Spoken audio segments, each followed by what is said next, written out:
Today we're going to talk about Warsaw. Warsaw is the capital of Poland and one of Europe's most resilient cities. If you visit Warsaw today, you'll find a modern and quickly developing European capital. There are skyscrapers, busy shopping streets, trendy cafés, a growing economy, but the history of the city is dramatic and tragic. In this episode, I'm going to explore the fascinating history of Warsaw. We'll look at its rise as Poland's capital, periods of foreign occupation and division, the devastation of World War II, communist rebuilding, and then the modern city we see today. And along the way, we will learn some new vocabulary and practice our English listening comprehension at the same time. If you want to turn your passive English learning into real English use, join the Thinking in English Conversation Club to practice speaking every week. The link is in the description. Here is today's vocabulary list. Resilient. Resilient. Able to recover quickly from very difficult conditions. As in, Warsaw is one of Europe's most resilient cities. Partition. Partition. The division of a country's territory among foreign powers. For example, in a series of events known as the Partitions of Poland, the territory was split between Russia, Prussia, and Austria. Uprising. Uprising. A rebellion or revolt against a ruling authority. As in, Jewish fighters inside the Warsaw Ghetto launched an uprising in 1942. Siege. Siege. A military operation in which forces surround a city to cut it off and force it to surrender. As in, Warsaw was surrounded by German forces during a period known as the Siege of Warsaw. Atrocity. Atrocity. An extremely cruel or shocking act, especially committed during wartime. As in, under Nazi occupation, Warsaw became the site of some of the worst atrocities of the war. Reconstruction. Reconstruction. The process of rebuilding something after destruction. As in, the reconstruction of Warsaw's old town was so remarkable that UNESCO has recognized it as an example of near-total historical reconstruction. Regime. Regime. A government in power, often suggesting authoritarian control. As in, a new communist regime took power, supported politically and militarily by Moscow.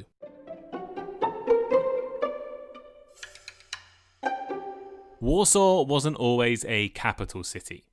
Actually, before we get into the main part of the episode, I should probably mention that I'm going to use the British English pronunciation for most of these Polish place names. Polish and English are very different languages, so the pronunciations can be quite different. And I'm also not using the American English pronunciations, but the British pronunciations. So I will be saying Warsaw to refer to the capital of Poland. But for a long time, Warsaw was just a modest community of fishermen and traders living behind the Vistula River. The Vistula River is the longest river in Poland. The community was in a strategic position between Eastern and Western Europe. Merchants travelling across the region would sometimes pass through Warsaw. During the Middle Ages, it gradually became an important town. The population increased and the settlement grew. Although cities like Krakow were far more powerful and far more influential, Warsaw was beginning to establish itself as an important place. Today we think of roads or railways as the main ways to transport people and goods. But during the Middle Ages, rivers were the equivalent of highways. If you could travel by water, it was much faster, much more efficient, especially as most of the continent, most of Europe, was covered by forests and didn't have nice roads or paths to go between different cities. Cities located next to major rivers were often the cities that became wealthy and politically important. Merchants used rivers to transport food, wood, salt, cloth, any other products between different parts of the continent. You'll know this if you've listened to my previous episodes on the history of various cities. New York, London, Istanbul, Rome, Berlin, Nagasaki. All of these places are built on important rivers or important coastlines. Warsaw's location on a river was therefore very important. And like many old European cities, Warsaw has some fascinating legends and folklore about its name's history. One famous story explains the origin of the city's name through two characters called Vars and Shava. I think that's how you pronounce them. In some versions of the story, Vars was a fisherman and Shava was a mermaid. In others, they were a normal couple who welcomed a travelling prince. Over time, their names were supposed to combine to create Vars Shava, which is kind of like the Polish name for Warsaw. Sorry, I mispronounced it, probably. Another famous symbol in the city is the Warsaw Mermaid. Statues of the mermaid can be found throughout the city. And according to legend, the mermaid was supposed to protect the people of Warsaw. Stories like this give us a chance right now to talk about myths, legends, and folklore. A myth is usually a traditional story involving gods or supernatural explanations of the world. A legend is typically connected to real places and historical figures, although parts of the story might not be true. And folklore is a broader term that includes stories, customs, beliefs, and traditions held by people. As I said before, Warsaw wasn't always the capital of Poland. For a long time, that was Krakow. Krakow is a southern city that was the royal capital of the Polish kingdom. Polish kings were crowned there, and it was considered one of the most important cities in Central Europe. In the late 1500s, the king decided to transfer the royal court from Krakow to Warsaw. The move was completed in the beginning of the 17th century, around the year 1611. Technically, though, Warsaw didn't officially become the named capital until later, but it was functionally the capital once the king moved there. Warsaw was located more centrally within the Polish-Lithuanian Commonwealth. This was an enormous political union that connected the Kingdom of Poland and the Grand Duchy of Lithuania. At its height, the Polish-Lithuanian Commonwealth was one of the largest and most powerful states in all of Europe. It included parts of Poland, Lithuania, Belarus, Latvia, and Ukraine. Because the state was so large, governing it from Krakow in the far south was a bit inconvenient.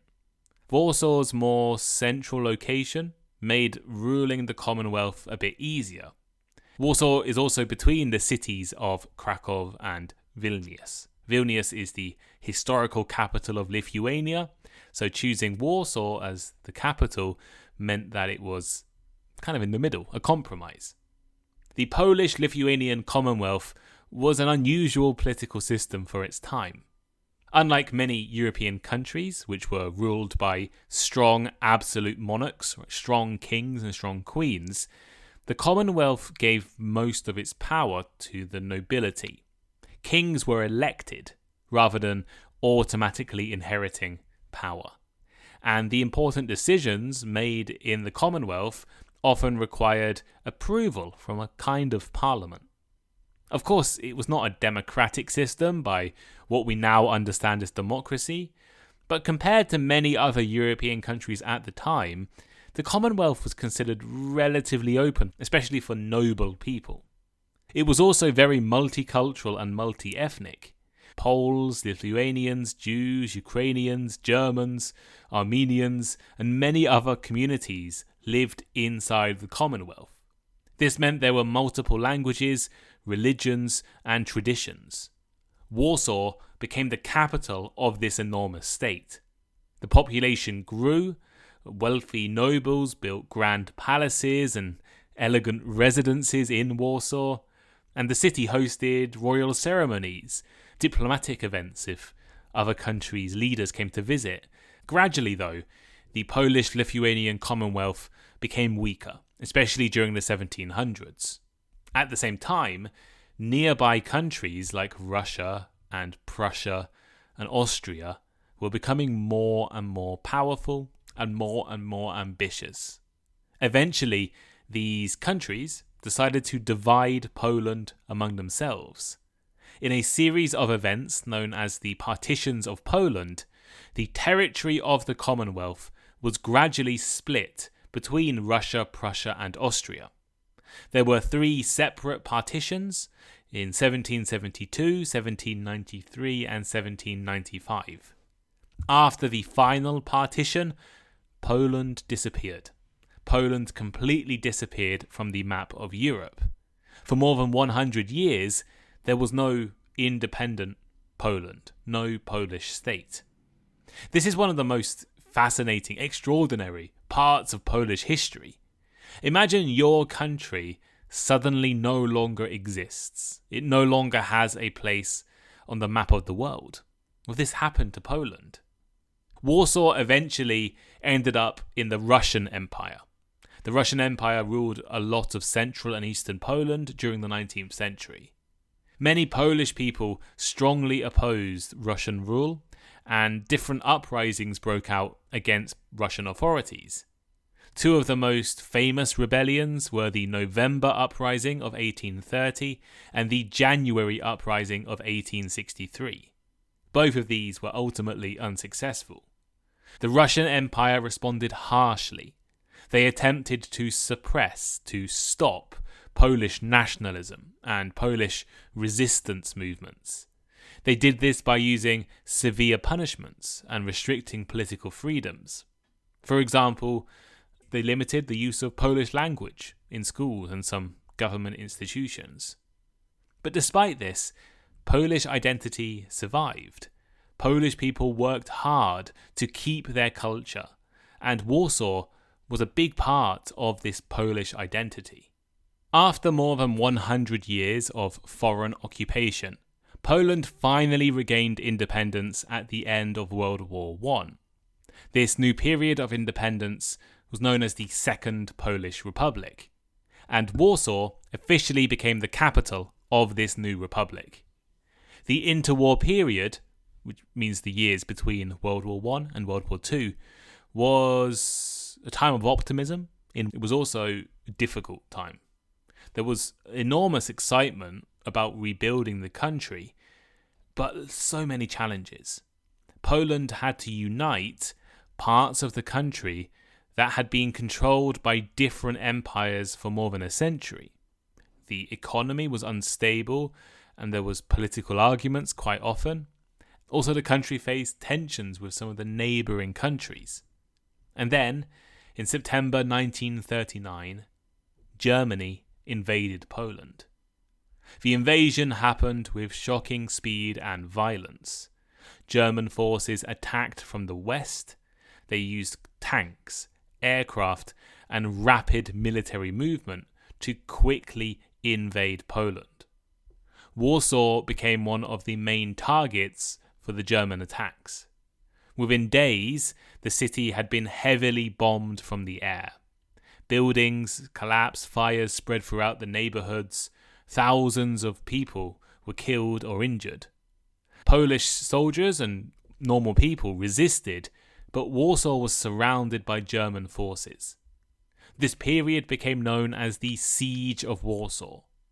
For several weeks, the city continued fighting under constant attacks, but they started to run out of food, and the city was becoming more and more damaged. Eventually, the Germans captured Warsaw at the end of September 1939. Under Nazi occupation, Warsaw became the site of some of the worst atrocities of the war. In 1940, the Nazis ordered Jewish residents of Warsaw to move into a sealed part of the city, which had been surrounded by walls and guarded checkpoints. This was known as the Warsaw Ghetto. More than 400,000 Jewish people were forced into an extremely overcrowded area with terrible living conditions. Families separated, people starving, diseases spreading through the area. Beginning in 1942, hundreds of thousands of Jewish residents were transported from the ghetto to Nazi death camps. Most were murdered shortly after they arrived as part of the Holocaust. Yet, even in these conditions, people resisted. In 1943, Jewish fighters inside the ghetto launched what became known as the Warsaw Ghetto Uprising. They had no chance of victory, they had no weapons, and they were up against much stronger German military. But they chose to resist, they chose to fight, instead of just accepting their deaths and deportation. For nearly a month, the fighters held out against German forces. Eventually, the uprising was crushed and much of the ghetto destroyed. In 1944, another major uprising began, the Warsaw Uprising. This uprising was organised mainly by the Polish resistance movement, known as the Home Army. Their goal was to save Warsaw from German occupation before Soviet forces entered the city. They hoped that they could regain control of Warsaw and demonstrate that Poland could be an independent country after the war. On August 1st, 1944, thousands of resistance fighters launched attacks across the city. Ordinary people built barricades and supported resistance fighters. But they lacked weapons and they lacked supplies. And Germany responded with overwhelming violence, overwhelming brutality. Fighting consumed the city for 63 days. Meanwhile, Soviet forces had arrived in the area. They remained across the river and did not intervene in time. Historians still debate today why the Soviet army didn't help the people of Warsaw. For many Polish people today, the lack of Soviet assistance during World War II is a painful part of the war. Eventually, the uprising failed, it collapsed. After defeating the resistance, the German army carried out a near-total destruction of Warsaw. They destroyed everything. Historical buildings, homes, libraries, churches, they were all intentionally demolished. By the end of the war, around 85% of Warsaw had been destroyed. It had been almost completely erased. When the war ended in 1945, Warsaw barely existed. It barely existed as a functioning city. At the same time, Poland entered a completely new era. Although the war was over, Poland did not become independent in the way that people had hoped. Instead, the country fell under Soviet influence and gradually became a communist state aligned with the Soviet Union. A new communist regime took power, and they were supported politically and militarily by Moscow. Under this system, Poland had to rebuild, and especially they had to rebuild Warsaw. In some places, this meant rebuilding entire new districts. In other areas, especially in the historical centre, they tried to recreate the old districts, recreate the old city as accurately as possible. They carefully rebuilt many of Warsaw's historic streets. One especially important source of information to help them base their designs on were the detailed paintings of an 18th century artist called Bernardo Bellotto. His artworks captured the appearance of Warsaw before it was destroyed. Today, if you go to Warsaw and you walk around Old Town, it feels like you're surrounded by medieval or early modern architecture. But actually, what you're seeing was almost entirely rebuilt after 1945. The reconstruction was so remarkable that UNESCO recognised Warsaw Old Town as an outstanding example of near-total historical reconstruction. But of course, Warsaw's post-war identity, Warsaw's story, was deeply influenced by communist politics. On the one side, Warsaw had lots of reconstructed churches and historical squares and streets, but on the other side, there were massive socialist buildings, those big apartment blocks and socialist architecture designed to symbolize communist power and communist modernization. The Palace of Culture and Science is an example. It was completed in the 1950s and a gift from the Soviet Union to the Polish people. The building dominated Warsaw's skyline, but it has always been controversial. Life in communist Poland was complex. The country was rebuilt and industry expanded, but freedom was heavily restricted.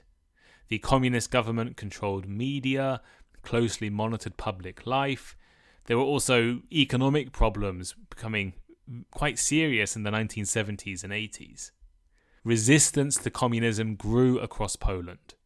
One of the most important developments was the rise of the Solidarity movement in the 1980s. Solidarity was originally an independent trade union formed in the shipyards of Gdansk, and it quickly became a massive social and political movement, demanding workers' rights, reforms, and greater political freedom. By the late 1980s, communist governments across Eastern Europe were becoming weaker. The Soviet Union was struggling economically and politically, and there was this new pressure for reform. In 1989, Poland held partially free elections. This was the beginning of the end of communist rule.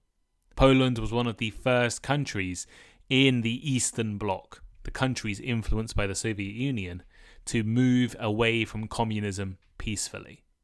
Today, Warsaw is one of the fastest growing cities in Central Europe. Global corporations have opened offices in Warsaw. There are cafés and museums, tall skyscrapers. The city now attracts international students and international workers. Tourism has grown as people have become more interested in Poland. In fact, I could do an entire episode, I might do an entire episode, on the rise of Poland. Poland is one of the success stories of countries that used to be aligned with the Soviet Union. I think what makes Warsaw fascinating is that it has this mixture of histories. There are carefully rebuilt historical sites from the medieval period, and then communist era massive apartment buildings which represent life between 1945 and 1990, and then the modern skyscrapers that exist today. Warsaw also represents something more. Warsaw was occupied, divided, almost completely destroyed, rebuilt under communism, and now modernizing again after the end of the Cold War.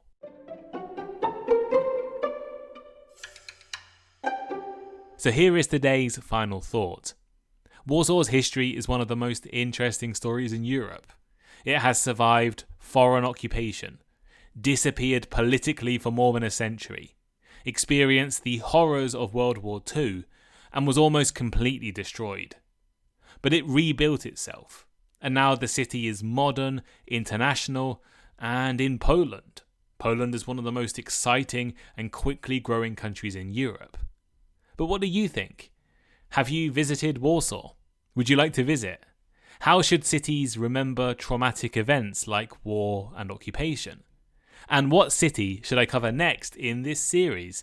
I've not recorded one of these episodes for a while, but I have done in the past the history of London, the history of New York, history of Istanbul, history of Rome, history of Berlin, history of Nagasaki, probably somewhere else that I'm forgetting right now. So if you're interested in more episodes, what city should I cover next? Let me know by leaving a comment. You can comment on YouTube or Spotify or Patreon. And if you are interested in improving your English speaking ability, becoming a more confident English speaker, join the Thinking in English Conversation Club.